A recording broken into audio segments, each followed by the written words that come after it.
Mike, turn your games down. Hi, we're looking at another TV episode of Games My Mom Found. I am Mike Albertin, and who is in a Star Wars anime with me tonight? This is Joe Butler, and my lightsaber will be the one to pierce the heavens. This is Jody, closet anime fan. Hey, this is your favorite space weeboo, Kerry Carusa on Twitch. And welcome back, all you guys. So we are here to talk about Star Wars Visions Season 1, which came out, which I completely forgot that it came out in 2021. I thought this was last year. So, a little surprised. Wow. I want to say this came out either right at the end or after COVID ended. September 2021. So, I mean, technically COVID's still happening. Technically COVID's still happening now, but the lockdown, everything was pretty well, like, restrictions were pretty much gone at that point. Yeah. So, yeah, that's safe to say. But I didn't watch this. I completely skipped it. It came out. I didn't hear good things about it, and I just didn't care at the time in 2021. Kind of like Bad Batch, where I didn't watch the first season until someone convinced me to, Kerry. So just like this. I didn't watch this until Joe said, we should cover it. I'm like, okay.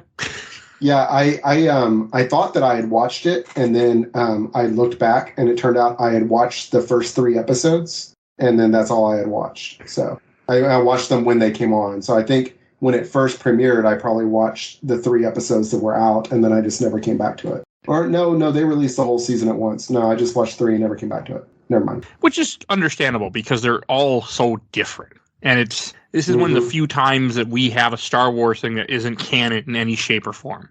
Yeah, and I joked that I'm a space weeb. I am a little bit, but I'm not someone who just likes anime because it's anime. There's a lot of anime I find extremely tiresome, and this show is about, I'd say, 40% that kind of anime. But you're a fan of 1, 2, 3. Let's jam. Exactly. I'm a fan of some other. I'm a fan. I ended up liking it overall, but there are several episodes I definitely would not want to watch again. I watched this whole thing twice, so I completely understand. Yeah, I'm a big anime fan, so I'm sort of surprised I didn't watch this, but I didn't until you messaged me last week, and then I sat down and I watched them this week. I watched them all yesterday. I watched all except the first 3 today. I watched half of it today, half of the series again, because I had off today. So I was like, I'm going to watch a bunch of this. And the funny thing, the other reason why, because Visions 2 just dropped in May of 2023. We're recording this in early June 2023. So I thought that was kind of funny, too. Like, I did kind of like Bad Batch, where I waited till Season 2 was happening before I watched Season 1. And Joe, what is your history with this show? I very specifically didn't watch this because I really wanted a really good moment to sit down and watch this. And also, I'm extremely behind on all Star Wars media. I think I'm halfway through The Mandalorian Season 1. I haven't started Bad Batch. I need to start Rebels at some point, but I just do not have time because I am also a huge anime fan and I also pretty much I try to give it's a way I've seen people do it, which is the rule of 3, which is if an anime doesn't really catch your vibe 3 episodes in, you might as well just give up on it. But it's a good rule. Okay. I think that's a good rule for television in general. Yeah. Pretty much. And I mean, I don't think it works in this show because everything is so different. Oh yeah. Not with an anthology like this, but I feel like, I don't know, for me anyway, the first episode was enough to make me want to watch the whole thing. Yeah. When I watched the first episode, which is called The Duel, I thought this is a Kerry episode if I ever saw one. Yeah, I was saying, when I said I'm a weeb, that's specifically me. The Duel is like my sexual orientation. It's like Ronin fighting feudal Japanese Jedi fighting each other with crazy lightsabers and a mostly monochrome. That's my shit right there. That was a hell of a good episode. Yeah. Whoever picked The Duel for the first episode deserves some kind of award. Yeah. Yeah. If going into it, some of my favorite films, Seven Samurai and Yojimbo. As soon as I saw it, I'm like, okay, if this is what these are all going to be, I'm excited for this. Yeah. But before we completely get into it, the main thing that I have a bigger issue with the Star Wars franchise in general is we kind of need more of this. I'm sick of Skywalker family shenanigans, and I wish 100%. I wish we would either go. I always tell people about this whenever I meet another Star Wars fan, and they ask my opinion. I would rather go either 1,000 years in the future or 1,000 years in the past. Yeah, well, that's what I think we have one. We have an upcoming Star Wars series set in the High Republic era, which is what I think 10,000 years before the original trilogy. Probably. Yeah, so Personally, I like this. The only thing I wish is that it was all canon, because some of them Oh, yeah. are plainly not. Some of them are dubious if they're canon or not, and Oh, some of them yeah. are definitely canon. yeah, a lot of it is like it's just they're just having fun, and I'm fine with that. But no, I do want more of this kind of stuff. I'm like you. I don't want the Skywalkers to ever be mentioned ever again. and that's what's so great about it's one of the things that's so great about Andor. That's what's so good about the first season of The Mandalorian. That we're not just sticking with this one family telling the same story over and over again. But Yeah, I would have liked some of this stuff to be canon. I mean, you could have made it canon, just said it, so many years before, and it doesn't matter. Yeah, I mean, a lot of it, I just think it wouldn't. It's just better I think it's better for them to not be like kind of tied down by canon, Because then they would have had probably more people like, you can't do this, where they were probably given a blank slate, do what you want. We don't really care. Yeah, exactly. Yeah, definitely. It really reminded me of the Animatrix. Yes. Which is, obvious. Oh, yeah. It's the same idea, except those are actual canon stories in the Matrix, in quotations. I love The Matrix. The Animatrix is awesome. I remember watching that on a burned CDR. It follows the weird thing where if this came out like a decade ago, there were real popular, like, I think there's a Dante's Inferno, I think the second Dead Space movie does it. And there's a Batman movie that does it where they're like, hey, you guys just want like, we got a bunch of like people who like animation studios that draw really good. And we kind of gave them like a stencil and just kind of let them go ham. The Batman one's really goofy. So is the Dante's Inferno one, because I think they switch art styles every Circle of Hell. But it's pretty much would be this, where this would be where like in between every episode, there's like guys at a fire talking about, well, I heard about this in one part of the galaxy. And then it would go to the next episode. Oh, yeah. I love that idea of it being campfire tales. Oh, yeah. I could totally see these working in that way. Like, yeah. Same. Like this first episode, I really liked it. Yeah, it was really cool. I mean, the art was cool too, but the style of it, like you have the small town, you have a wandering samurai, who they never say his name, and you have people that are attacking that are wearing part of stormtrooper armor, but it looks like more of the. Oh my god, I forgot the name of the villains in Rise of Skywalker trilogy. First Order. First Order, yeah. Also, the First Order stuff. First Order. Yeah. Yeah, I mean, because they look kind of like those stormtrooper masks. Yeah, it seems inspired by that, maybe. And it was just really cool. Like you have them just taking out the town, and then you have like some random people who are working for the town. It was just some really cool stuff the way they did it, the art style. I was like, this is very. It did feel very Seven Samurai type thing, which I've never seen. Yeah, I know it's very cool. Yeah, it's very cool. How much are we worried about spoilers? That's fine. No spoilers. We just talk whatever. Yeah, I mean, okay. Because one thing I love, we're going to spoil this whole show. I just love that he turned out not to be a Jedi. Yeah. That he was a reformed Sith. Yeah.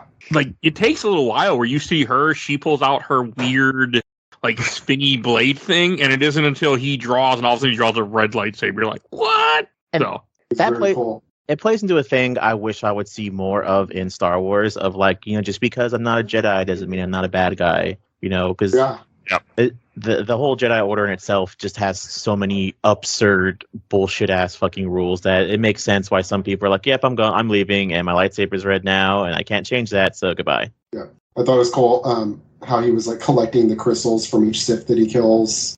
And I really like that too. Yeah. Apparently, go ahead. Sorry. Go ahead. Apparently, this one too had comics based on it. Oh, I didn't know that. Oh, that's cool. Yeah, apparently they expanded this universe because where this one is so far out, it's such a mixture of medieval Japan and that. I haven't read them, but I heard about them, so I'm going to try and track them down. Yeah, cool. I'm interested in that. That sounds really cool. Like, did y'all catch that it's Lucy Liu as the bad guy? Really? Oh, I did not catch that. Yeah, that's cool. I liked it that they had this, female villain, and her fucking lightsaber's like it connects like almost like an umbrella thing. It was very strange. Yeah, it was awesome. Yeah, with a lot of stuff in here, and with like the new Star Wars games, the one with the redheaded guy. I think my favorite comment I've seen so far on the internet was like, man, we're really glad that Star Wars canon doesn't have customizable lightsabers, because I'd hate to see the Youngling Slayer 9000 Anakin would have come up with at the end of episode 3. Okay. Yeah, I gotta admit, that's something I don't think I'd want to see that canon. Like everybody coming up with all these fancy. But for this kind of show, I really liked it. Where it was a one-off, and you gotta imagine what else is in that universe. Yeah, no, I could definitely see more in this, because it really gets your interest. And again, the thing about the show is that every episode is very, very self-contained. A lot of them don't give you closure. Like this episode, I want to say gives you more closure. Like also another part that was so cool is you have like this little droid, like BB-8 unit, or not BB-8, R2-D2 unit type thing. That's R2 unit that's with him. That like the guy's like, fix this before the tea comes to a boil. And then right as the tea comes to a boil, he fixes them and he goes flying out there to help him fight the Sith. Yeah. It was just so cool. And I watched it a second time and I still thought, it's like, damn, this is like, I caught more of it.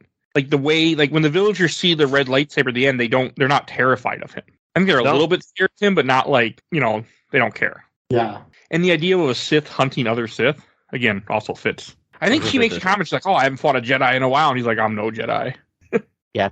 People use that sound clip a lot for like a lot of stuff. And it ends up becoming pure. Just it hits all the right sensors. And even people making the lightsabers with sheaths has become more of a thing amongst people in the fandom. And I'm really glad that it ends up existing. It's so damn cool just to see them put it in a sheath instead. Like, I'm like, it was damn cool. Yeah, I like that a lot. That happens again in another episode too. Mm-hmm. It was just a cool take. I mean, yeah, just everything with this episode I just thought was just really well done. But I think it also works that this doesn't overstay its welcome. Because they keep changing art styles. Yeah. I think if you had this art style the whole time, maybe it would get old. But it's just one thing with one dictation of a Jedi or Sith, and it just ends with him giving a crystal to the town's leader, the kid, and then he leaves. Essentially, he just wanders off. So cool. So it's the real Ronin story. Yeah, he's a wandering Ronin, right?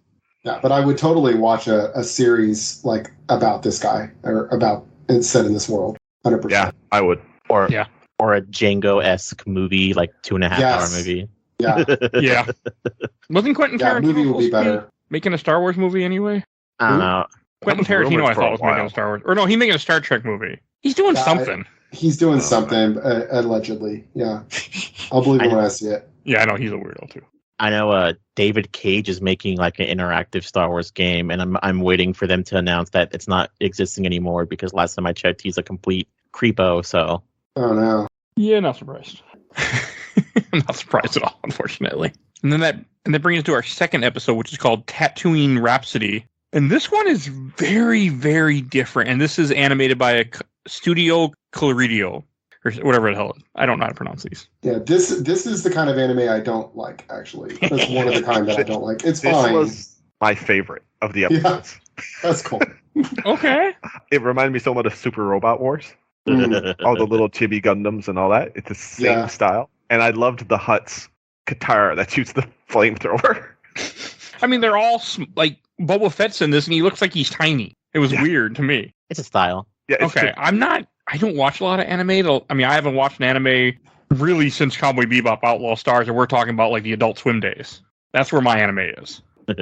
So it's weird. Like, I don't watch anime, so I was very like, okay. I mean, this episode was also just so strange. Like, it starts off with you see a Jedi escaping during the Clone Wars, and then he just stumbles into this random hut, and then it cuts to later on where they're playing in a band. Yeah. This is the one thing I don't like about this episode, is I think he should have just not been a Jedi, because his being a Jedi had nothing to do with anything else in that episode. Yeah. He converted his lightsaber to a microphone. Yes. Like, they just didn't do that. Dangerous. I think that's the idea, is that at the end of the day, he decided not to be a Jedi, because at any point he could have fixed his lightsaber, and he chose not to. Yeah. Instead, he stuck with his friends, these gangsters who wanted to rock, instead of be gangsters. So and he's voiced by Joseph Gordon-Levitt. Wait, really? Really? I didn't look up enough of the voice cast. That's awesome. That is. Yeah, I didn't look it up either. I've just been looking it up with each episode. What the fuck? I'll be dropping these great voice names on you as we go. That's cool. I guess I got a couple wrote down. Every episode has like some famous people in it. It's of course it's Tamura Morrison doing Boba Fett. I heard his voice a mile away. Yeah. Jody, the droid, the golden droid. Mm-hmm. If you notice, she actually had a different colored leg like C-3PO. Nice. Oh, I didn't love catch that attention to detail. Then you had the random like three bodied alien that we never seen before. That's I think fine. it was Land. I think it was the name. He looked like a Weequay, but 3 Weequay tied together. It was strange, but it was cool. He's like Yeah. he's a drummer. We can so he can play 3 drums at once. I There think you he's go. supposed to be. I think he's supposed to be like an Oni. Oh, okay, Oh, okay. that would fit. So, and that brings me to probably one, because I like this. I like all the episodes. I didn't have any issue with any episode. I do think the second episode's the weakest one, and I could probably explain why I think it's the weakest. Feel free. Which brings me to a whole other question. Did y'all watch this in English or in Japanese? English. Okay, so the subtitles for this are also meant for the Japanese version, but the song they sing, I feel like they didn't translate it well into English, and I'm pretty sure if you listen to it in Japanese, it's like 30 times better. No, yeah, that makes sense. Yeah, the song Yeah. wasn't great. I'll agree with that. Like in English, it was Yeah, but they have people like there's people. I don't understand how you can't have people who do this kind of stuff, because a lot of times like the flow of Japanese words don't translate well to English, and I feel like they directly translated the song, which is why it wasn't as catchy as it should have been. But like people on YouTube make covers of Japanese songs all the time, and a lot of them sound fantastic. So I don't know why they could have hired someone to do that, but that's Disney for you. I think the only reason I liked it the most is I like this kind of art style. I like the real cheesy animes, and I just thought it was funny. I was laughing my ass off the entire episode. I was more the second time. The first time I watched it, I was like, I don't know. But when I rewatched it yesterday, I was like, okay, this is actually pretty good. It was, I think, my least favorite. Also, maybe no, maybe not. But it was lower on the totem pole for me than some of the other part of the series, because I just didn't care about the characters at all. Like it wasn't. They're like, we just want to rock. Yeah, it was really. It's just I think I'm a little basic when it comes to anime. I like kind of shonen type stuff, and then I like I do like some non-action. Like I like Studio Ghibli and that kind of stuff. This kind of like silly, we're in a rock band anime is not my thing. So yeah, but it was well done. I can see that it's well done. It's just not for me. I mean, the whole idea is that like Boba Fett is there to capture the hut that's on their team because he's supposed to be killed by Jabba for being a disgrace. But then he's their first sponsor. I thought when I first watched it, I thought, oh, they're dead at the end of this episode, right? Like that's what happens. Like they get to play one more song, then they're murdered. But then I rewatched it, like, oh no, they're not murdered. He becomes their first sponsor. I thought they all got killed. This is very much a kid episode, though. Like, yeah, fully on. Like this is not. Yeah, there's nothing dark or anything about it at all. It's just So it speaks to my inner child. And I didn't know that I would actually like Chibi Boba Fett, but I kind of like Chibi Boba Fett. Oh yeah. And like the Chibi and the Chibi guards too, like when they shoot their guns up in the air, like that was also funny when everyone's like, one more song, and it was, and you're right, it is a kid's anime because like all the kids are singing. I'm like, okay, this is kind of cool. And I think at one point when he goes to grab his microphone, they think it's a lightsaber. Like, just a microphone, guys. That was kind of funny to me. It was all right. it's okay. Yeah. Okay, and that brings us to the third episode, which is called The Twins, and that was created by Studio Trigger. Starring Neil Patrick Harris and Allison Brie. Really? Yeah.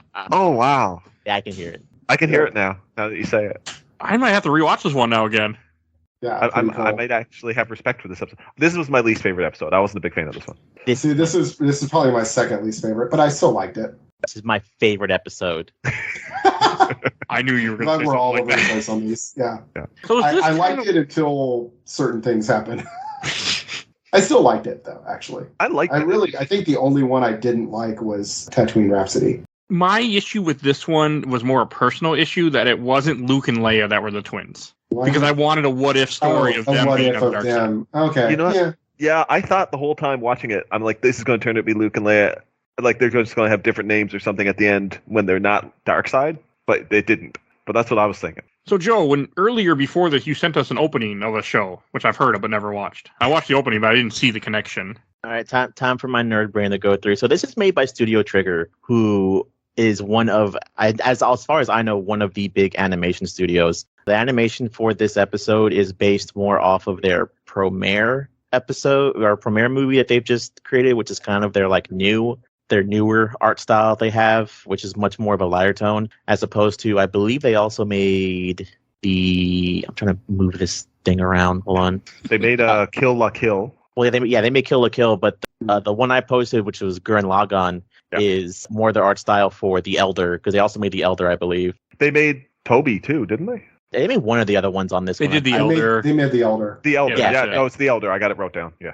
Yeah. The Elder is more of their original art style, which was based off Gurren Lagann, and that Gurren Lagann, Kill la Kill, and most of Studio Trigger animes I tend to watch because they're super brand banana shoes fucking crazy, and this episode pretty much falls in line with the basis of shit that they do, and that's why it's my favorite episode. Just like the whole idea of like there being twins born through the dark side, and That was cool to me. they have armor that's supposed to sync up with like a 5 foot, or like not a 5 foot, like a 5 inch tall kyber crystal that's bigger than most kyber crystals, and then he ends up realizing that they shouldn't die over something stupid, and like even like with a fight they have where she ends up getting like 4 more arms, and she's like shooting lightsabers out of her heels. Yeah, I like that part. I thought that was fun. And Same. It wasn't like her actual arms. It was like her suit. yeah, it's her suit. But it was No, I like that. I thought that was fun. the idea of 2 twin Star Destroyers connected with like a cannon in the middle that is as powerful as the Death Star. Yeah. I didn't know I needed that. So that was one of the things where I was like, well, that just looks dumb. But That yeah, was completely impractical. Like that. really, the only thing I didn't like, it's funny because I love the art and animation style of The Elder. I think The Elder is maybe my second favorite episode. Mhm. Maybe hard to say, but for this one, it's like I don't like when, I guess the thing is, and it's a trope in all kinds of anime where people like their faces contort out of any semblance of humanity as they talk, or they like wave their arms and legs around in a way that arms and legs don't actually move. Anything like that kind of takes me out a little bit. And then also, breathing in space and walking around that also takes me out a little bit. But otherwise, yeah. They were breathing using the Force. Okay, it makes sense. That's what it is. Or what Not about decompressing. what about the fact that the hyperdrive, you can use it to destroy a ship, but when it goes through the girl, it only destroys the crystal on her suit. Yeah, obviously. It was only meant to destroy what it was meant to destroy, and this follows also one of my other big funny anime tropes, which is also in the opening of the Gurren Lagann that I showed you. It's the big final attack. So him like the whole part where he puts the kyber crystal in, and it shines like every color of the rainbow to become like a big white lightsaber. It's just peak anime, Mhm. peak action. I liked it. I gotta admit, as soon as I saw it, I thought of Gurren Lagann because I love Yes. Gurren Lagann. Like it's so that show perfectly. I was surprised. Like, I liked the design of the armor. Like, I saw figures of these characters, and I'm like, okay, who are these characters? Because I never watched the show, but I knew it was from Visions. But I really liked the style of it. I was just surprised where this go, where he betrays them, takes out the crystal, and then she's trying to kill him in the guards. And then he does something that we haven't seen since the sequel trilogy, where he stops the beams in midair and then shoots it back at them, which again was cool. Yeah. And this guy is much cooler than Tyler. It's good. Which is something I'm completely fine with because blasters aren't firing a laser beam; they're firing a ball of superheated plasma. So it's completely plausible that if you could stop it with the Force and shoot it back like that. But our stun is probably not heated. He stops stun beams in this. Oh well, yeah. I have no idea what stun beams are supposed to be. I don't think it's ever explained. No, it's not. But Well, I mean, okay, it may have been in Legends. I don't know. Yeah. See, one of the things I didn't like it almost seemed like there was a change in art style from when they were in their suits to when you saw their Yes. actual faces. And Yeah. that's the thing that really threw me off with this episode. I think Like, that's what it was for me too. Yeah. Yeah. Like you see their eyes and their face and I'm like, but it doesn't match the rest of the design of the show. Yeah, that was fair. It was weird when he takes off the helmet and he reminded me a lot of Luke. And when they have the scene where it shows that how they were created, it really did remind me of Palpatine in the background. Yeah. Like, this was just cool. I mean, it was cool to see it taking place like in a what if version of the Empire. Yeah. Yeah. That was I still wanted to be Luke and Leia, but either way, it was cool. And I agree with Kerry that it was just weird that he takes an X-wing and warp drives into her face and she's okay. Yeah. That's fine. Yeah. Anime. Oh, and I was looking at it. This is taking place after the sequel trilogy. Oh, Yeah, it's in the aftermath of the Battle of Exegol, which is the big final battle from Rise of Skywalker. It's weird how I don't remember any of this. Huh. Yeah, I've only seen Rise of Skywalker once. Why is that, Kerry? I don't know. What is It was the last movie I saw before COVID.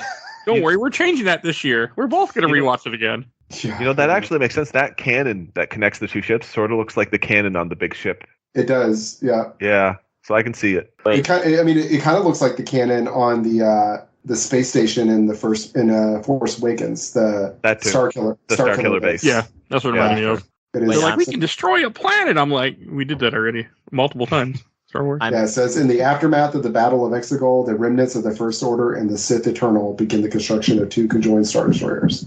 What is this? Using Sith alchemy, they create 2 Force-sensitive biological twins. What the fuck?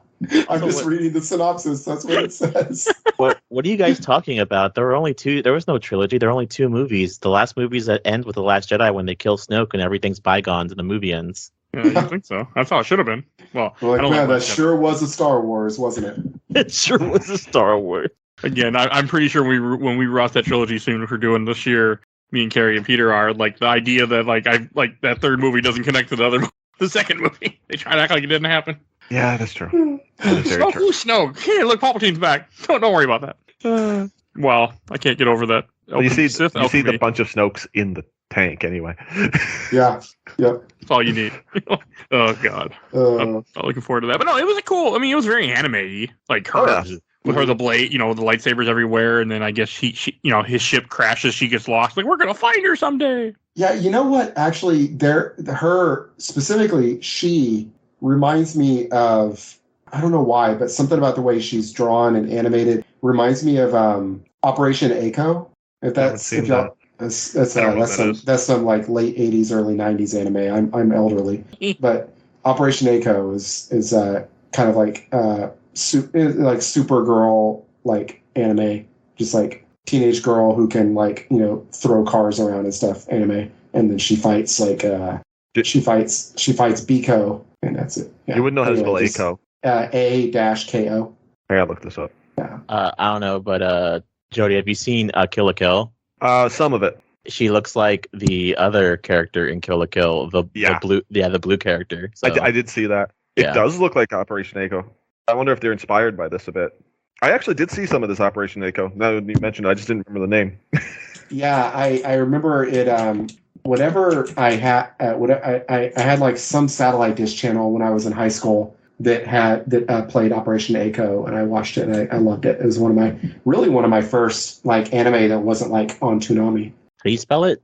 A-K-O, I think. I just recognize the main character. I haven't seen it in like 20 years, but there used to be a rental shop near my place that used to have these odd animes on VHS, and I used to rent anything I could get. And that's why I'm pretty sure I must have picked that up at some point. Yeah, if it wasn't Adult Swim or if it wasn't during my brief period of sailing. Oh, it's Project Echo. Okay. That's what it is. I remember the last time I was watching anime was when Winamax. The bad guy in it, when she's like in a bikini, but she still looks like she's like flying around with like jet boots and stuff, and it just kind of reminds me of it. But then the main character in this looks a lot like Echo to me. Why the fuck is my search engine Yahoo? I need to fucking fix that. But yeah, it's Project Echo is what I was talking about. Okay, that's cool. Which it's a movie, and then I think it had some sequels and stuff, but it's not a series. So, which is kind of what I prefer. I prefer like something I can knock out in 2 hours and not have to watch 500 episodes to know what's going on. Yeah, I like OVAs. I gotta say. Yeah, same. That's what I was really into when I was bigger in anime in college. Was Record of Lodoss War and stuff like that. Oh, I watched that. Yeah, that was good. A long time ago. But okay, anyway, so anything else about the twins you guys want to mention? No. Okay. The one other thing I will say is that I love the fantastic powers of kyber crystals in this episode. It's an interesting idea. Yeah. Yeah, I did like that part. We'll get more into about kyber crystals throughout more of these goddamn episodes. I'll say, they're really big on the kyber crystals in this series. Yes. Which is fine. Almost like Disney told us, like, y'all should write about kyber. Do whatever you want, but you should put some kyber crystal stuff in there. We're never going to explain it. Here, why do you talk about kyber crystals? Really. And that brings us to the 4th episode, The Village Bride, which is... I like this one. Produced by Kinema Citrus. I like this one a lot, too. I didn't appreciate it as much the first time I watched it, but when I rewatched it today, I really appreciated this episode. This animation looks like the current Pokemon series, or like the recent Pokemon series. Is that right, Jody? Man, as soon as I saw it, that's exactly what I wrote down. I said Pokemon or Avatar: The Last Airbender. Yes, yeah. I was thinking it kind of reminded me of Avatar. Yeah. I think it's the same style, and as far as I can tell, that animation studio might have been connected. Probably. With it. Oh. Yeah. I was trying to figure it out. I'm having trouble looking up these animation studios, to be honest with you. Also, the one thing, since we're here in the 4th episode, maybe like 2 episodes, maybe 3, are longer than 20 minutes. So but a lot of them don't really hit 30, and I think it works for pretty much all of them.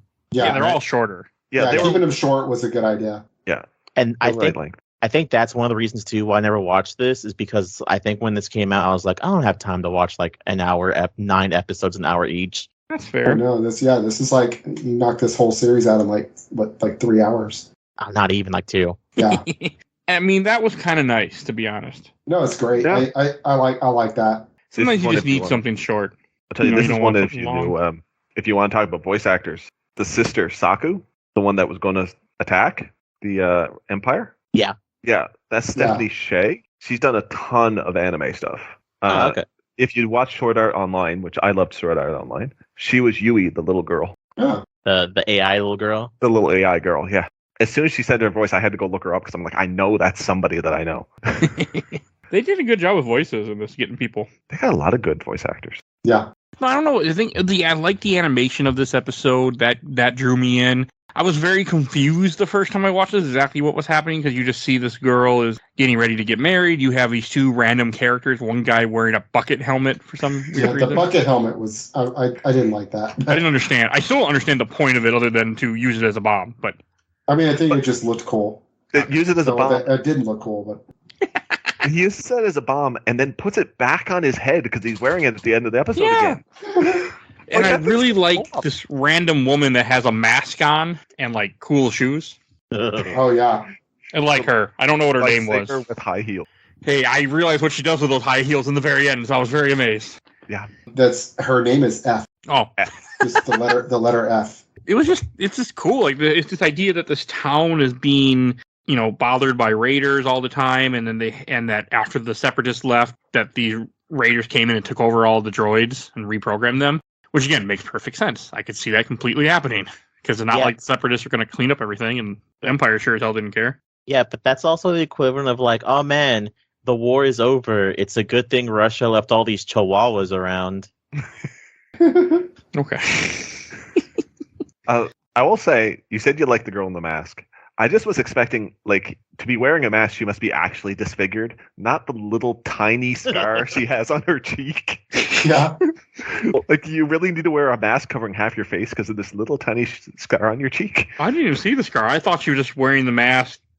I don't know what I thought, to be honest with you. Yeah, I just thought she was wearing the mask to be cool. I didn't even see the scar either. I thought it was supposed to be, because he said something about, are you really injured or something? So I'm like, oh, I'm expecting her to be really disfigured. And it comes out with just a little tiny drawing of a mark on one cheek. That's it. All right. It might be a red herring just because she tells people she's injured. That's why she wears a mask. But really, I think because the whole point is she's hiding her identity, because when they see her, they're like, oh, hey, it's you. And then they're like all happy. So I'm pretty sure it was more to conceal her identity, even though, her hair is out in the open the whole time. And then she cuts her hair at the very end before she takes off the mask. Didn't understand that either. She was cutting off her Padawan braid. Yeah. Oh. She's saying she's decided she's a Jedi now. I didn't even catch that she cut that off. I missed that. Yeah. It's very brief. So yeah, this is supposed to be taking place after the purge. So she's wandering, Padawan. former Padawan basically. But so she's declared herself a Jedi. I feel like was she somehow related to the people? Yes. That's what I thought, but they never really say. But, it seemed like it, but then at the same time, she didn't seem to understand what the Magina was that they kept talking about at all. Yeah, I don't think she is. According to the synopsis, she was just drawn to that planet by Buckethead. Buckethead told her to come there.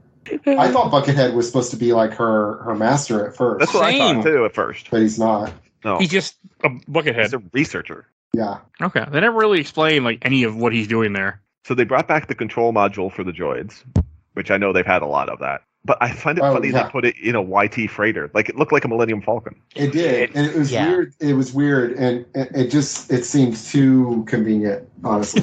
I mean, the thing is the control module thing is too convenient anyway. But it was just a way to end Phantom Menace. Yeah, well, they seem like they got rid of that because they hardly ever happened again. Yeah, it never happens. It almost never happens again. Yeah, so I thought they got rid of the plot requires it. Yeah, and then I guess the plot required it here, and I thought it was. I mean, I liked it better in Phantom Menace than here. With a bunch of pirates.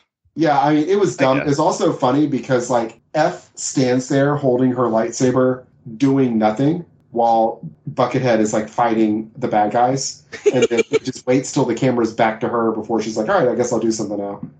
It wasn't well written ending, but I like the characterization. I like the art style. I like the that stuff. It's probably one of my favorite animations. That style. Yeah. It was cool seeing them interact more with it. Yeah. If I could bring up three things really quickly.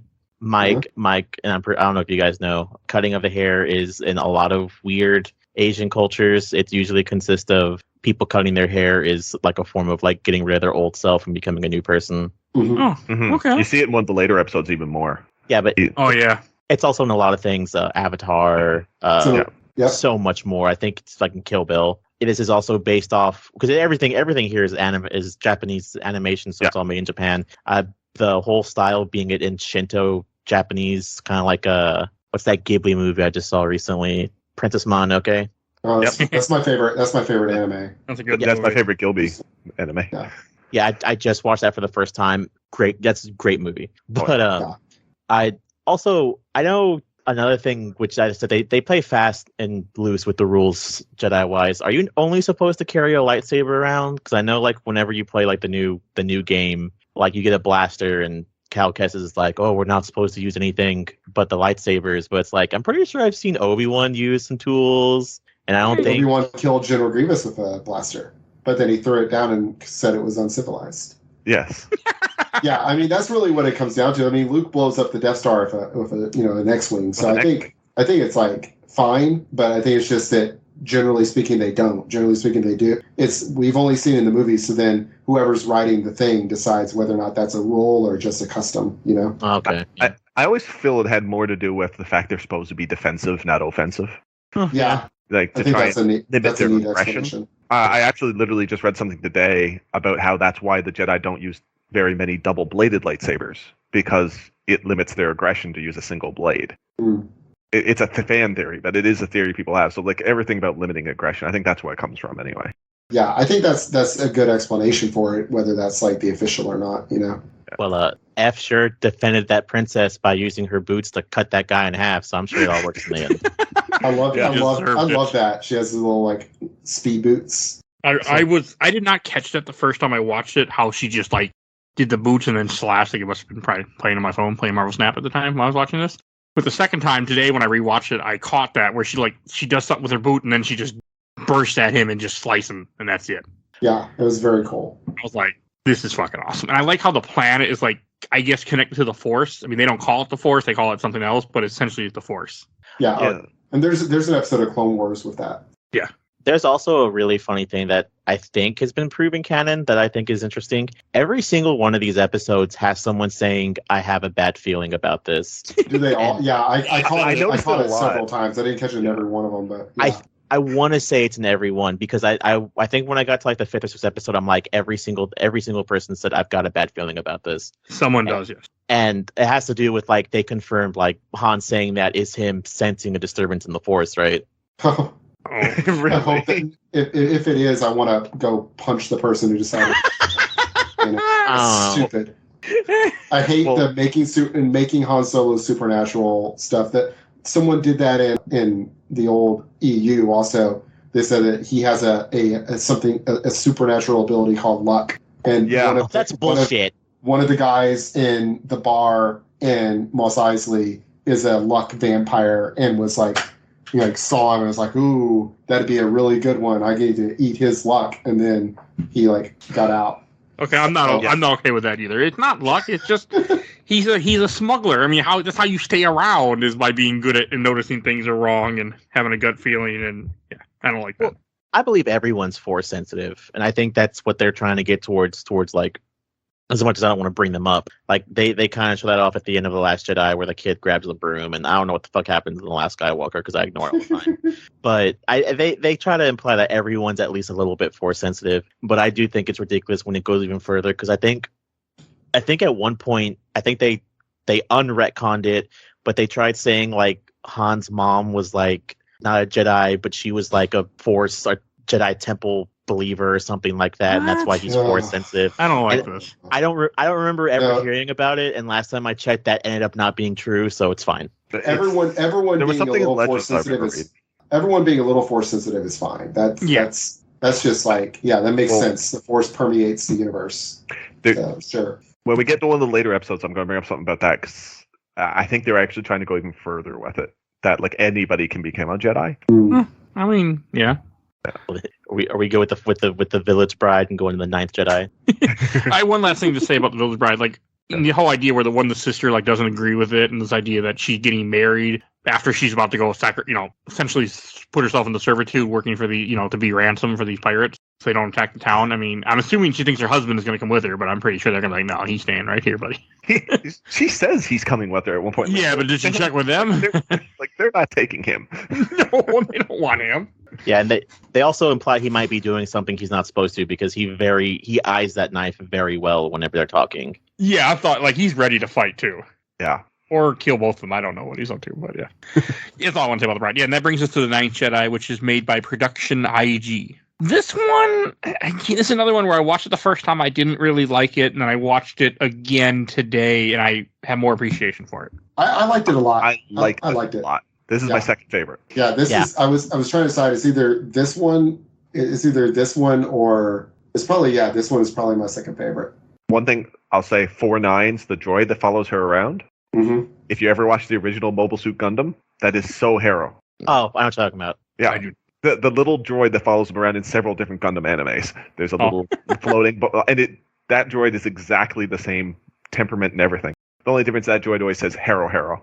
The animation's good in this one too. It feels like just more anime, not like any like real stylized. It felt more like compared to what I'm used to watching, like how Viva Outlaw Star, stuff like that, for lack of better descriptions. I think I like this episode a lot, and I think the best part of this episode is the twist towards the end. Yeah, no, it's cool. Like, the whole idea is that there's these Jedi that all came here to meet somebody to get lightsabers because lightsabers aren't around anymore, and they show up and then they're waiting, and then it cuts to the smith who made these lightsabers, and then is sending his daughter to deliver them because he's had visitors. I loved it. I really liked the like speeder chase.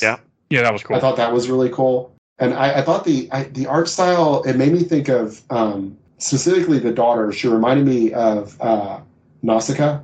Okay, a little bit, like very similar, like style and facial features. I liked it a lot. A little more modern than Nausicaa because Nausicaa's just so old at this point. Well, Nausicaa like 70s. Yeah, I think 80s. I think 80s. I think. Yeah, I haven't seen it in over 15 years, but I was like, I just watched it we watched it during, I think last year, maybe. I think I watched it last year. It was on Netflix. Showed it to my son. Yeah, the whole like American or English translated Ghibli is on HBO Max. No, it's Max now. There's no HBO. Oh, I'm sorry, Max. Yes, it's on Max. It's they took away the HBO and took away half the quality of the app working too when they did that. Yeah, the app blows. It's garbage now. I just watch it on desktop. I think they're still on Netflix here. Oh, that's cool. You have it in Canada now? Netflix. Oh, okay. All Studio Ghibli went on Netflix a couple years ago, and unless it's come off in the last few months, it's still there. Yeah, no, it's Netflix in some regions and Max in others. Yeah. I fucking hate America so goddamn much. I'm gonna hopefully see Nausicaa next month in theaters. You're doing the summer Ghibli. Yeah. Yeah, I just saw Kiki yesterday. Yeah, summer 2019. I went and saw Secret World of Arrietty in the theater. It was the first time I'd seen it. That's a Ghibli based off of a series of British children's books. It's really good. Okay, I didn't see that one yet. Princess I Mononoke skipped was the some. first one of those I saw when I was a teenager, and I've just been obsessed with that studio ever Yeah, since. I've been obsessed with. Yeah, Mononoke was released like by Disney in American theaters with like Gillian Anderson and what's her name from Titanic? Kate Winslet? Kate Winslet and a few other like famous actors in it. When I think I was in college when that came out. And Damn. maybe high school. I was in high school when it came out. It's like late 90s or early 2000s. Early 2000s, like 2000. Yeah, I was in college early 2000s. So Yeah. yeah. So there you go. Yeah, and so that was my first Ghibli also. Okay. But anyway, yeah, I like The Ninth Jedi a lot. I thought it was really cool. The twist of them being Sith, I thought was great. The only thing in it that got me was when one of them, he's just like, "Stop! You know you're better than this." And he's like, "Yeah, I know you're right," and he just stopped being bad. Well, you also see that as the fight continues, his lightsaber goes from red to purple. Yeah, to red to purple. Yeah. So it's because the idea with these lightsabers is that when you hold them, depending on what your heart is what the color of the blade is. Like when the girl first picks it up, the daughter, it's just kind of like see-through blade. It doesn't. But as the episode because progresses, her connection to the Force isn't strong enough. Yeah, when she's fighting, then it turns green. Yeah. And I like the guy with the blue one because blue seems in this one to simulate like innocence, complete innocence. Yeah. So they just let him pick it up so that they don't show off who they are. Yeah. And he's like, "Can I touch it?" I have to say, I love that idea of the blade changing color based on who you are. Like, I don't want that to be canon, but I do like it. I liked it in this. I think it was an excellent. I liked this too. I know that I think in some of the newer Star Wars canon, they specifically have decided that red crystals are made that way by like your anger or something. You like. They like make the crystal bleed or something. Yeah, and I'm like, I don't think that's. I feel like still? I think that just got made canon. I'm pretty sure it just got made canon. Yeah. Yeah, I don't like that, but I don't like it either. It's fun. It's funnier because I think like in the original trilogy, I think whenever George Lucas, because I think they made him do that because I remember him saying something to like, no, originally Anakin Skywalker's lightsaber was just supposed to be red. Like it was just supposed to be a way to tell the difference between who is good and who is evil. Yeah. But they ended up doing the whole bleeding of the kyber crystals and everything to where that's how it is nowadays. I don't fucking know why. Because that's why Ahsoka has the white ones, clear ones, because apparently those are healed red crystals. Yes. That is canon, and I'm not I don't know. I'm a fan of it in this speculative anime in a way that I'm not a fan of it in the canon. So yeah, me too. That's fair. Yeah, I don't know how I feel about it exactly. I liked it in here, but I don't know. I liked it in here. Yeah, specifically her having the like see-through gray one that becomes colored. That was really cool. Which also, since we're like on the subject of that, I don't think there's not a goddamn single lightsaber design I didn't like in this whole first season. Yeah. No, they're really cool. No, they did really cool things with lightsabers. Was this is it in this one? Do they look like katanas, or is that in the next? Is that in the Elder? That's the Elder. They look like katana. Yeah, I love that. Well, that's so cool. Only the guys does the young fella Dan. His doesn't do that one. But just like there's even a comment when they show up, they're like, "Oh, I can feel the dark force, the darkness, or the dark side." Yeah, well, yeah, of course you can, because they're feeling themselves. Yeah, and I love Buddy hiding in the droid the whole time. Like you think you're waiting for him to show up, and he's just hiding there right among them. And this one ends on a cliffhanger. They're like, where the girl's like, "We're gonna go rescue my dad," right? Because he gets captured by the people that hired him. Because the whole idea was to lure out Jedi and then kill them. And it just ends, and that's it. They're like, okay, yeah, we're gonna go get him. And then, because again, it's not meant to be a long last thing. It's just you just get a small piece of this. Yep. And then they do that shot as they go away, making that look like a lightsaber hanging in space. That was cool. Yeah, it was cool. This is one I actually could see being canon, but like thousands of years in the future, because like talked about how the lightsabers were gone, Jedi were pretty much gone. The only weird thing about that would be how did Sith end up back again? Well, I mean, I think that's the deal is at the end of Rise of Skywalker, we see that there are still Sith. So I kind of feel like you know, I don't know, like in the books that are no longer canon, the Star Wars Legends, there's a series called, it's not Legacy of the Force, it's after that, but it's the ones where it's Luke and Ben going on like kind of like a Luke and his son Ben going on like a quest. And to find something, I can't remember what they were doing, And meanwhile, the Jedi are all oh no, that's what it is. They're trying to find out why Jedi are going insane because Jedi are just like going insane. Yes. Okay, I remember that storyline. And Admiral Dela becomes the new like prime minister of the Republic, and all sorts of stuff like that. But then in that series, it turns out that there is a planet of Sith from the like Knights of the Old Republic days still there. Like this just been living insulated on this planet, being Sith for the last like 10,000 years. But they're the actual Sith species in that one, aren't they? I don't know. I mean, the girl is human looking. I think if it's the ones I'm thinking of, because I read there was a whole bunch of prequel stories, like short stories that got released along with it. I read all those, and they're a mixture of the Sith and human Sith, like on that planet. Okay. I didn't finish the series, so that probably is true. I only read the first 5 books, I think, in it. I only read the short stories, never read the actual novels. I read the first, like, maybe 4 or 5. I think 5. I read the first 5 out of, I think it's 9 books. But I would pay money for those to have that turn into an actual anime as well, just because I've heard where that goes, and I believe the ending of it is, like, I think, like, was it Ben Skywalker ends up finding like a balance in the Force, and he actually like masters it, but he ages like 20 years in like the 5 minutes he does it. Oh, crazy! Yeah, there's something like that. My nephew read that, and he was telling me about it. I would love to see that like fleshed out. I wanted to see a lot of that Ben. Yeah, I mean, I want to see a lot of the Star Wars Legends EU stuff like become made into some visual representation. Yeah, same. I like to see that too. Like the graphic novels they did of Heir to the Empire. Yeah, anything like that. All right. Any last thing to say about this episode before we go on to TOB1? Mm-hmm. Okay. You mean Astro Boy? I mean, to me it was Mega Man, but I knew it was Astro Boy. But you know what? It was started out as Astro Boy, and then the end was Mega Man. Well, the beginning of it was very Mega Man 2, but Astro Boy and Mega Man have a lot of shared DNA. Oh, yeah. They do. The Professor Mitaka, I was just like, so that's Professor Light. That's just clearly Professor Light, but it's a bald spot. So did he have no hands? He had them in his pockets all. Yeah, he's armless. Is what it says. His arm. He is lives on a deserted planet with his armless creator, Professor Mitaka. His arms. I kept thinking they were in pockets. So that was same. But I was wondering a couple times, like, is he missing arms? Yeah, I think he is. Yeah, and the professor is voiced by my cousin Kyle Chandler. So I don't know if you know. I was like, I've always said that. This one is developed by Science Saru, whoever that is. Yeah, but this is my least This is one of my least favorite ones. It's down there. So I don't like this is again I don't like the like chibi kitty anime, but I enjoyed the big action set piece at the end. I thought it was really well animated and fun. It was the rest of it that I could kind of take or leave. It took me back to watching Astro Boy because I did watch a lot of Astro Boy when I was young. I don't know how I ever got into Astro Boy because it wasn't a big thing over here. Yeah, it did have some big Astro Boy vibes for sure. Yeah, and I like the idea of a droid that can use the Force. That's an interesting idea. Same. Yeah, as long as it's not canon, I'm fine with it.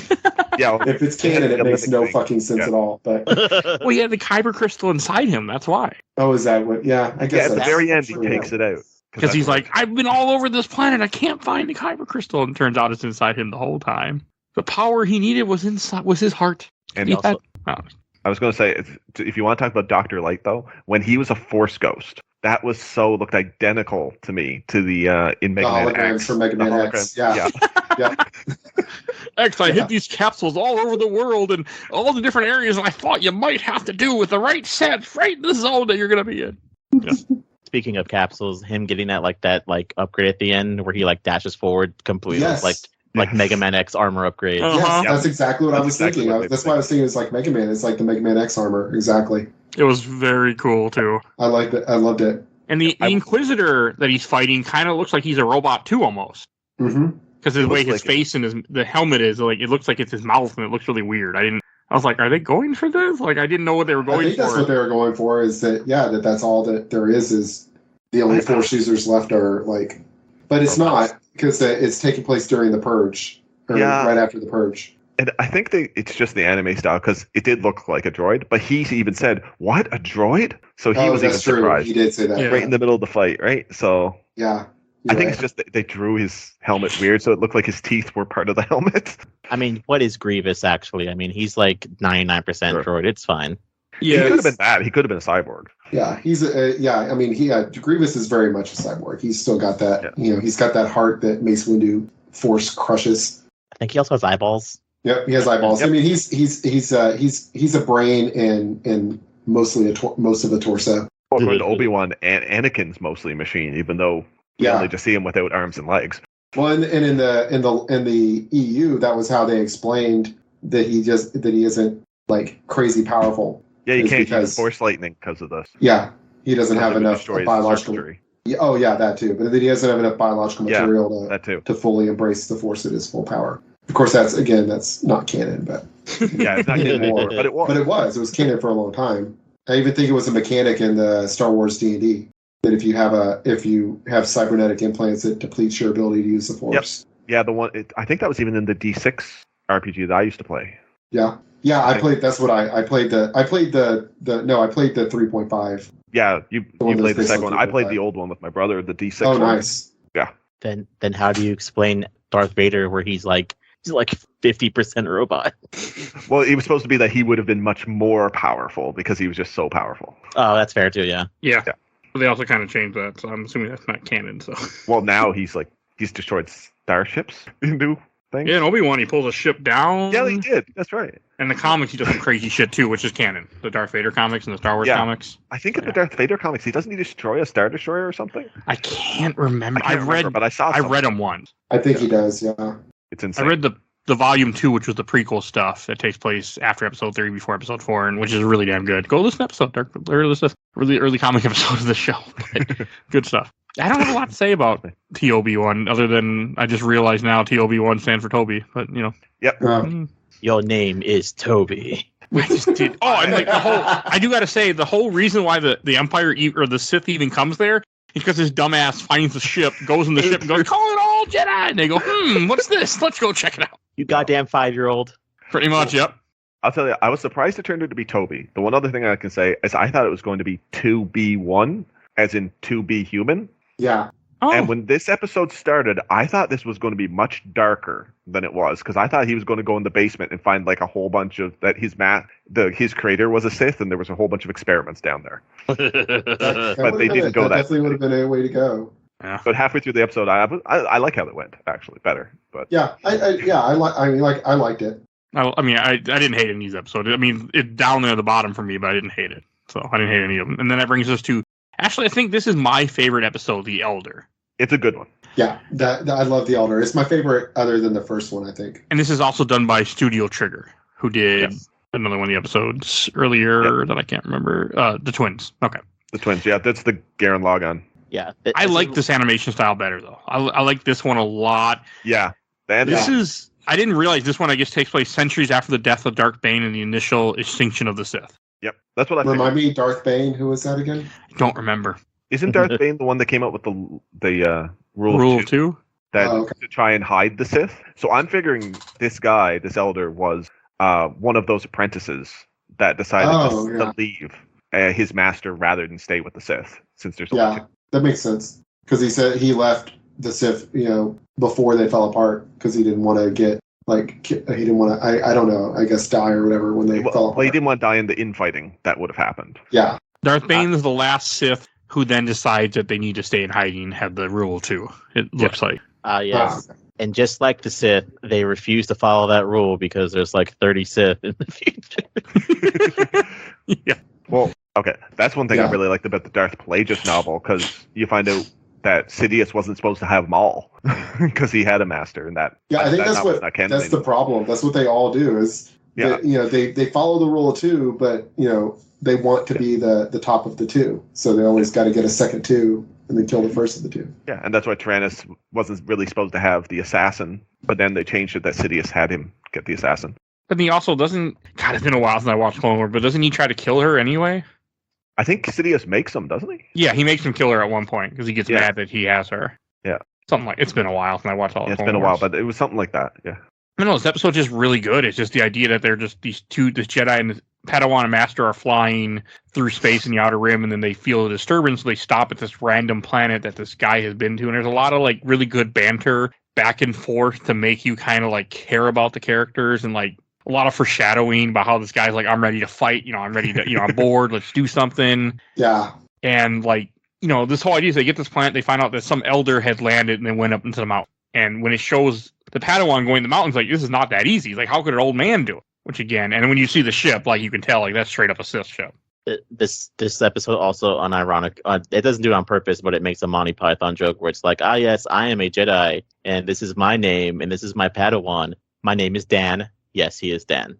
Okay, I didn't get that. I didn't catch it. I liked it. I don't know. And to see the Elder was damn cool. Like the way that this little old guy just pulls out like two lightsabers that look like short sword katanas, kind of. Really cool. I love those katanas. And he takes out the Padawan. I mean, of course he does. I mean, I thought he killed him, but he doesn't kill him. He just injures him. Yeah. Yeah, I don't know how he's not dead. No, me either. Well, because he knew he was a Padawan, he nicked him so the mask would come out. Yeah. This is another one that uses the whole blue for innocence. Yeah. Like the blue and then green for more experience. I'm okay with that, though. Yeah. Well, it matches for anime. Anime uses a lot of that kind of symbolism in it, right? So yeah.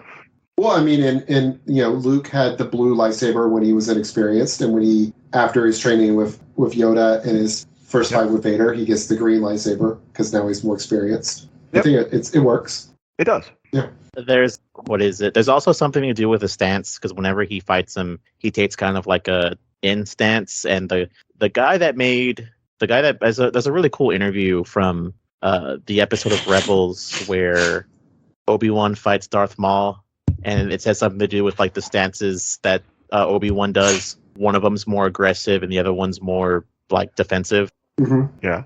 But that all gets thrown out the window because apparently this dude does the most forbidden the most forbidden Jedi technique known to man. Oh, where he turns off the lightsaber?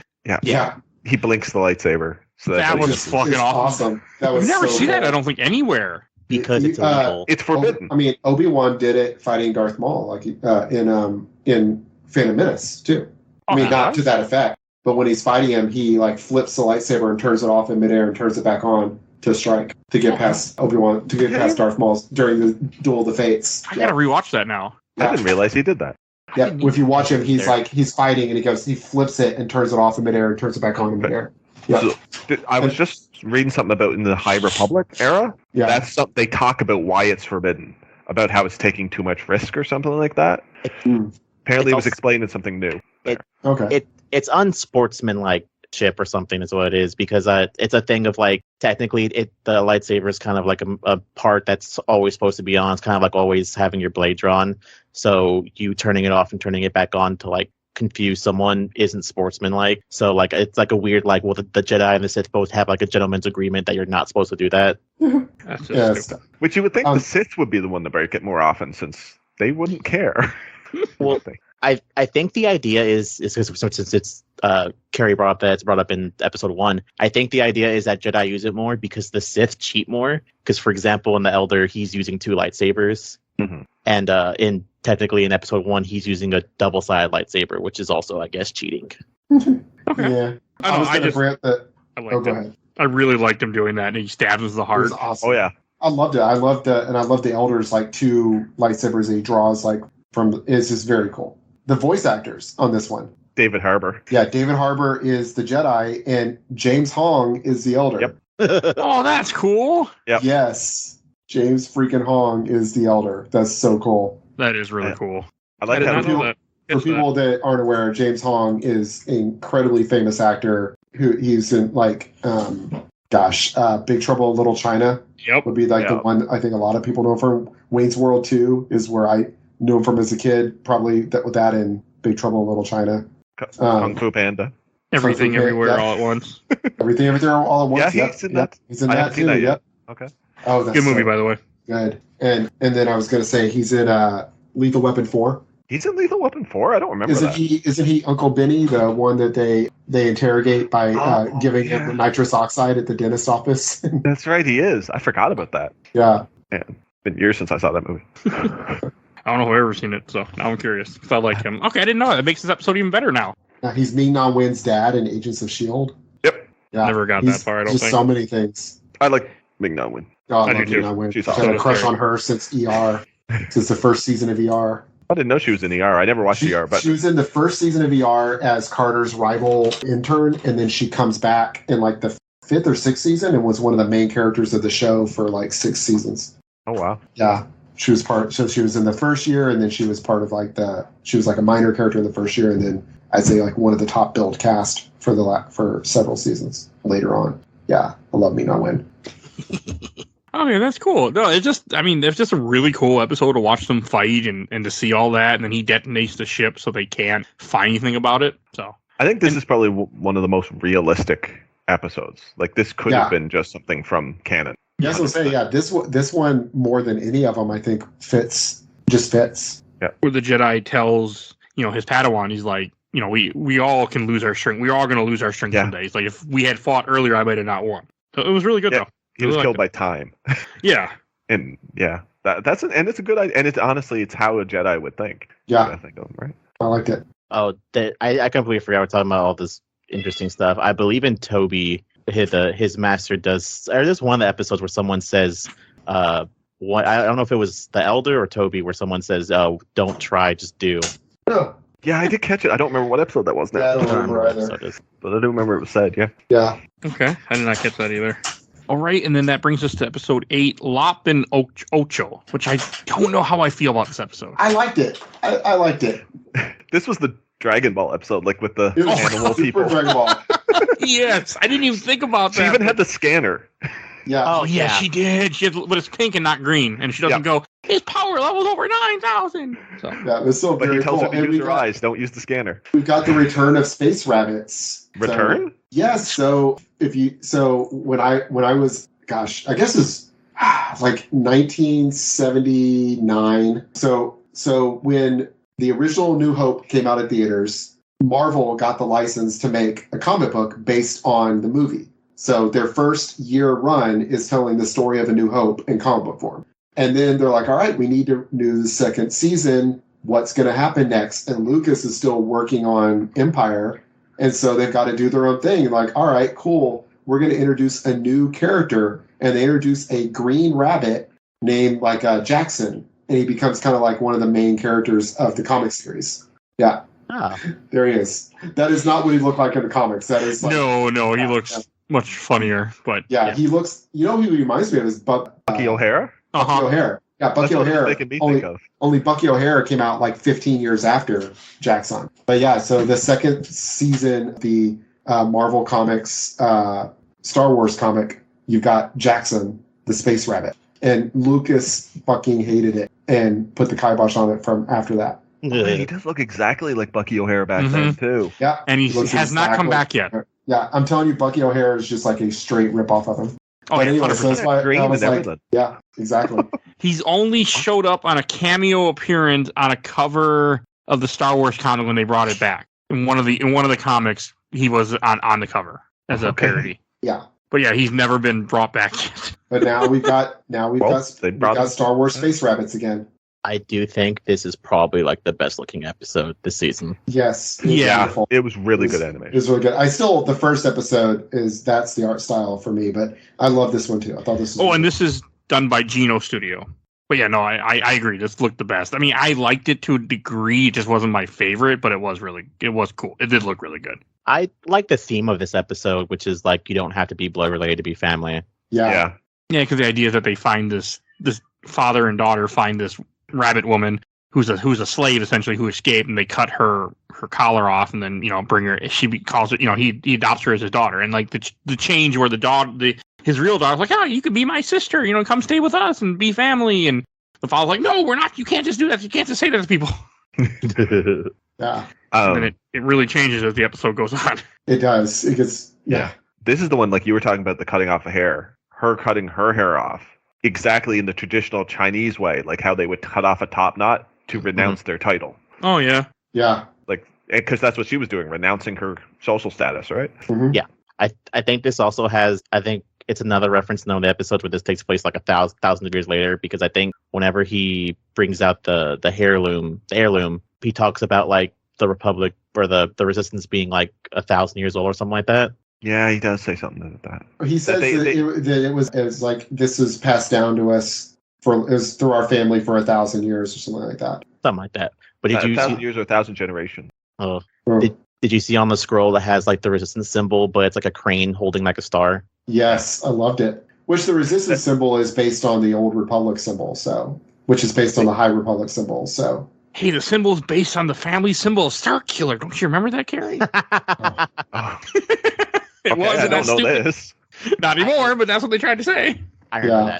that. Actually, how they animated that box was beautiful. To be honest with you, the design they did on that, I'd Oh, like the to what? actually like the lightsaber box. oh yeah, I would love to actually have that. Like that. yeah, that'd be very cool. Amazing. It also doesn't help. I know Mike knows what I'm talking about because we've done an episode on it. Have either of y'all played No More Heroes? I just listened to your guys' episode. Kerry. Oh yeah, no, I've not played it, but I know what you're talking about. The heirloom lightsaber looks like the last beam katana you get in No More Heroes, where it's got like a really cool hilt, and then like there's also writing on the lightsaber blade for some reason, but that's also just completely fucking badass too. Yeah, it just looks good. It just looks so cool.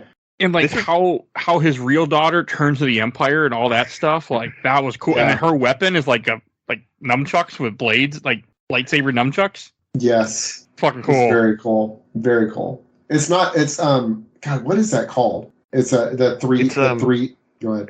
A 3-section staff. Yeah, the 3-section staff with chains in between. Yeah, It's very cool. and then he was using Sai basically, Yes. but they had a little bigger. They might not be Sai. They had a bigger blade in the middle. I think there's another name for that, but it's the same kind of thing. It was cool, and how like she turns Qatar? to the she turns the Qatar. Empire Yep. to save the planet because they're like, we'll let you guys live, just don't fight us. You're terrorists again. Yeah. I mean, technically they are, but And this it's is the the same episode idea. where he brought out that you can learn to wield the lightsaber. The techniques have been passed down, and it gave me the idea that the Force in this was almost like a technique you could learn. Yeah.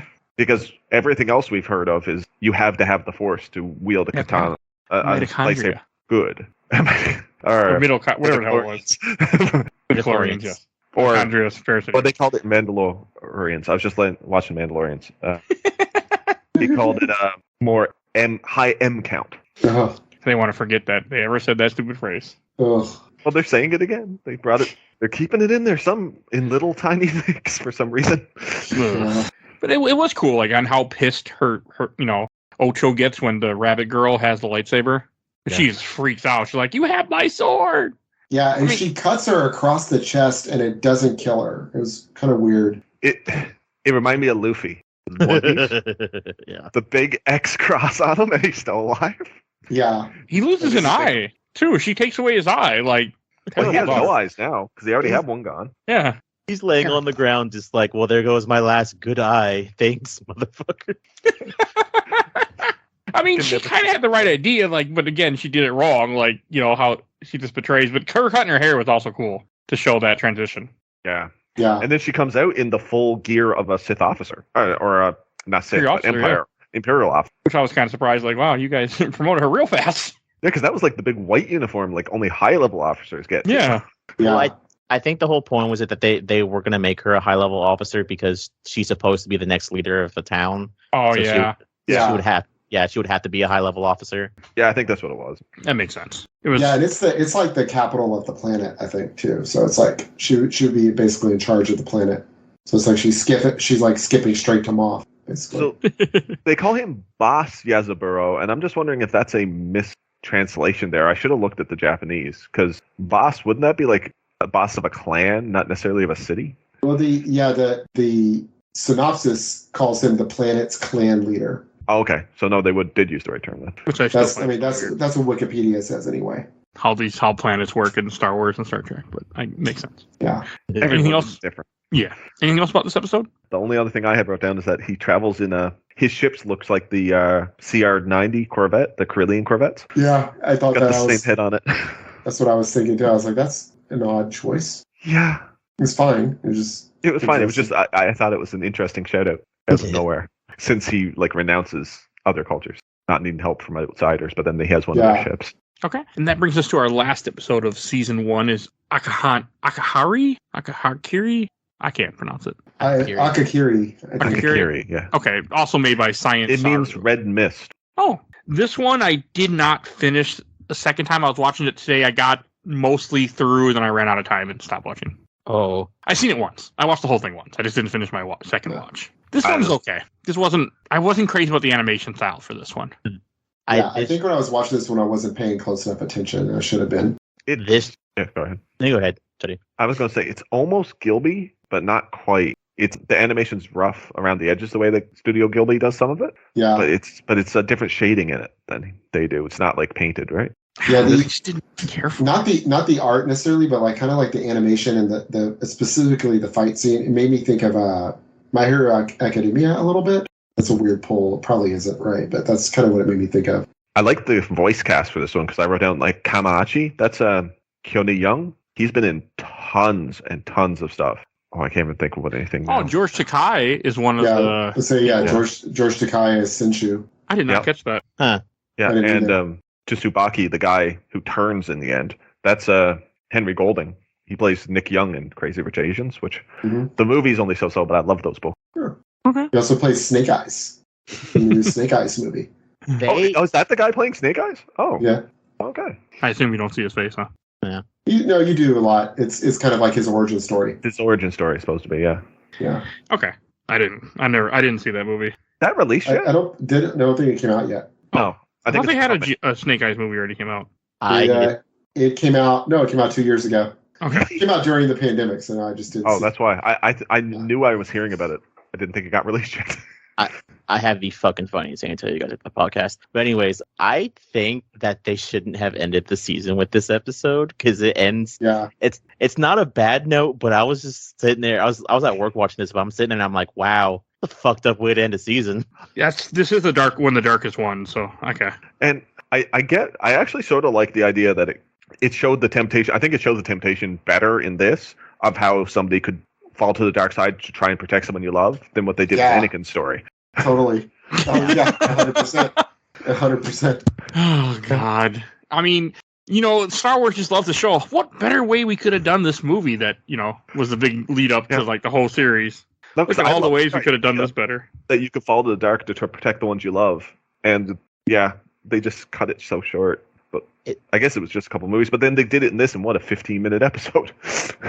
Yeah, there's a lot to this. Like you have this random Jedi who shows up on this planet who's fighting just random idiots, and then he goes through starts having visions and can't fight anymore. He gets to start getting his ass beat.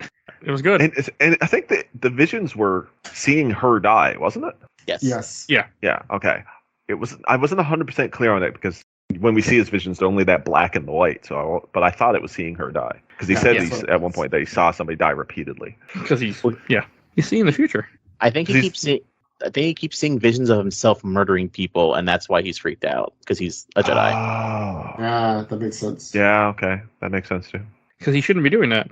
Yeah. But it's crazy, like he accepts it to save. I didn't write her name down. That princess's life. Misa. Which also, I guess, it is his old love, is what it says in here. Yeah, it seemed like he had been there earlier and had fallen in love with her, even though he wasn't supposed to, and then went back. Right?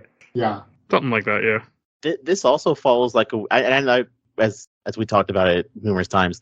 It always made it seem like whenever you bring someone back from the dead, like as a Sith, they'd be like maybe a zombie or something. But he brings her back and she's just fine. He's like, yeah, I'm evil now. Yeah. It was interesting. But you got to wonder how she's going to feel about that. That's Yeah. fair. That's true too. Yeah. I mean, it's cool, like the whole lead up of them, traveling across the countryside and them trying to get back to this place. Like it's very cool to see, and I respected it a lot more than I thought I would. I think looking back through the episodes, if you had switched this one and the Elder in placement, I think it would have came out better because you would have started with the duel and ended with the Elder, which I think is the other strongest episode. Oh yeah, Yeah. and I can't be the only one. With that. But when he fights the ant in the very end, I kept thinking of the grandma. I can't remember her name from one of Darkseid's minions in DC. Oh, Granny Goody or something like Yeah. that. Oh, yeah, I could see that. Pretty good. That's what I kept seeing. I kept seeing Granny Goody. She had a really unique way they drew her, Yeah. the Sith, She- and I didn't like her design very much. She's supposed to look like a shogun, I guess. Yeah, I think so. Yeah, you I can see like when she sat down, it reminded me of like the way they have like samurais sit down in like anime and stuff. It's just I don't know, something about her face didn't look like a person to me. but Okay. it's anime, so you can only take some. It was just, I don't know, the animation of this episode just wasn't for me. Yeah, it was fine. But I think you're both more anime fans than I am, so. Yeah, I liked it personally. It was the only one I didn't finish watching. It was cool. I mean, it's cool to see. We have another thing where somebody tries to resurrect somebody, and like you guys said earlier, this actually made sense to why he turns to the dark side to save the woman he loved that he killed. You know, literally as it happened. Not I had a bad nightmare. I had a bad nightmare, Darth Sidious. Help me, please. Nope, literally, right then he had an emotional response and just like, yeah, okay, I'll swear myself to you if you help me save her right now. Yeah. Okay. So you would think he'd almost just turn on her right away, but I guess he still got too much of the Jedi honor in him. I have honor that since you saved this woman, I will now murder for you. Yeah. Yeah. He's like, no, just murder her now. Like, this is what you came for. Well, if you've gone that dark, you might as well go a little bit further. Yeah, and kill the person that actually is evil. Yes. Yeah. I mean, it was cool to watch. But yeah, it was also kind of a downer episode too. I think that's why I didn't like it as much, because they resurrect her and then they depart. But essentially now he is, he joined the dark side. So, Yeah, I thought it was cool. Like I said, I like this one a lot. This is, I don't know about if it's my favorite, but it is one of them. I liked it a lot. I just think, I agree with it being a downer. It probably shouldn't have been the very last episode. Yeah, it was an odd way to end. I don't like that. I'm very big about shows where I don't like things that end sad. It's a personal thing, but yeah. Yeah, I don't either. That's probably... It bothers me. It depends. I mean, Empire is a great ending. Yeah, but I don't like Empire as much, so... I actually like Empires. I know, I agree. But, like, if you want to go anime, like, that's why I'm not a huge Evangelion fan, even though so many people are. Yeah, I love What are you talking about? That show ends all happy. They're all happy to be. They don't, What are you talking about? That new trilogy movie ends on, like, the best note ever, and it also... I have not seen the trilogy movie. I have not. The original. I need to rewatch the original series first. If you watch the series, I watched the series a couple times over the pandemic. I loved it. Actually. I loved it when I was like in high school and college. See, everybody told me how great it was, and I never had a chance to see it until the pandemic. It came on Netflix. Yeah, I'm thinking it's probably been like really 18 years since I've seen Evangelion. What you do is you watch it till near the end, when like the last couple episodes, and you just turn it off, and you're good. No. Well, no, I need the ending. That's what I did. The ending matters. I got to watch the movies. The movies are supposed to explain more of it because it's so trippy at the end. Yeah. I've seen the whole thing once, and then I rewatched on Netflix, like you were talking about during the pandemic. But I got to when the last angel shows up, and it's the kid, and I was just done. Yeah, the movies are fine because the first two movies cover like what's basically like the first half of the series, and then it goes off on its own route. But the ending to those four movies are much better than the Evangelion series in general. Okay. I got to watch the second two because I've seen the first two. Maybe someday. Then I lost my Prime membership, so I don't have access. And they're just too depressing for me. I that's why I can't do it. Unless if it ends on a happier note, maybe I'll give it a try. Yeah, the last movie ends on like it's a whole thing of where the movie basically tells Evangelion fans, "Hey, this is what you wanted. We hope you're happy and enjoy it." And it's like, yeah, I'm perfectly okay with this. Okay, maybe I'll have to check it out then. I'll have to check it. That was my big problem. It's just too unhappy. Yeah, in the U.S. it's on Netflix. Okay, maybe I'll go back to it. Okay. Well, I say that the series is. Yeah, I don't think the new movies in Canada they're on Amazon Prime. Are they called? Are they the Evangelion 1.0, 2.0, 3? I believe it's one. I think it's the director's cuts are 1.11, 2.22, 3.33, and I think the last one's 3.0 plus 1.0. Yeah, those are on Amazon Prime here. Yeah. Oh, okay. I'll check that out then. I'm getting my Prime membership back in a couple months. Then I'll just watch them illegally. That's what I did. All right. Any last thing to say about this show before we go on to Shelf Stacker Buck? Nope. Okay. And Jody, what about you? So, like I said, I got a few here that I really like, and a few that I'm just so on. There's nothing bad here, so I would probably stack. I'm probably not going to rewatch it anytime soon. Okay. But it was nice that they did it, and I am curious to see season 2 now. Same. I'll go next. I'm going to put this in the stack also. I enjoyed it, but I won't go back to it. But I also heard this one isn't nearly as good as season 2. I heard great things about after it dropped. So really, yeah. Kendall, friend of the show, who has his own podcast and a big Star Wars guy, he loved season 2, and he posted on Facebook. He's like, "Watch season 2. It's like it's great." I'm like, got my attention. And then we did this first one finally. So yeah, we'll do season 2 at some point, probably this year. I just don't know for sure when. All right, and what about you, Joe? This is very much not only just going on the shelf. I'm basically taking every like poster from every one of these episodes. I'm gluing it to a baseball bat, and I'm beating Lucasfilms people with this, being like, "This is what we need. I need more of this because I'm so fucking sick of what we're doing now." So yeah. And what about you, Kerry? I'll say stack. I'm not going to rewatch the whole season, but I definitely could see, showing somebody the first episode or a couple of the episodes. I kind of want to watch the first episode while I'm, doing some death sticks, so we'll see. I think stack. Yeah. Okay. All right. And yeah, we'll do season 2 at some point, because now I'm really interested. The same thing you did to me with Bad Batch, where I had no interest, and I'm like, damn it, I'm in. So yeah. The animation looks quite interesting. I was looking through the episodes today. Yeah, I'm interested to see the next season. I heard, like I said, I heard really good things about season 2, so I'll have to check it out, because man, as well get caught up on the Star Wars stuff. Something just takes me a couple years to want to watch it. I don't know, I was burned out at one point with Disney Plus, I think, so it took me a while to get on these shows. And Kerry, where will find you at? Hey, so I'm on Twitch and YouTube at Kerooseta, Kerooseta. You can watch me modify and repair video game consoles, and more often just playing video games, mostly Dark Souls type stuff. Not Zelda? Oh well, yeah, that too. I have to hook up the Elgato to do Zelda to stream Zelda, so I don't do that as much. But it's because I'm lazy. And Jody, where will find you at? Well, I'll say my latest thing was on, if you look up Superpod Saga, they had a music episode. I just guessed on that. We had a roundtable, some of the best video game music. Oh, nice. Okay. All right. And if you enjoyed this episode, there's tons of other Star Wars episodes you can go listen to. We've been doing a ton of them this year. So we've done a bunch of the movies, the whole prequel trilogy, original trilogy, all Mandalorian, all 3 seasons. So go check all that out. You can find everything on Podbean.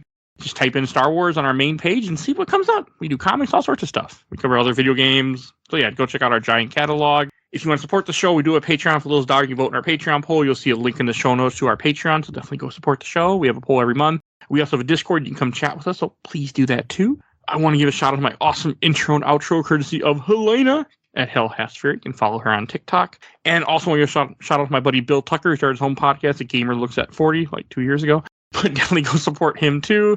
He does a great show, and you'll see a link in the show notes to him also. And please follow us on Facebook, Instagram, Twitter, and on YouTube, audio only, but we are on there. And that's everything I need to say, so we will see you guys all next time. Bye, everybody. Later. Bye. Yeah.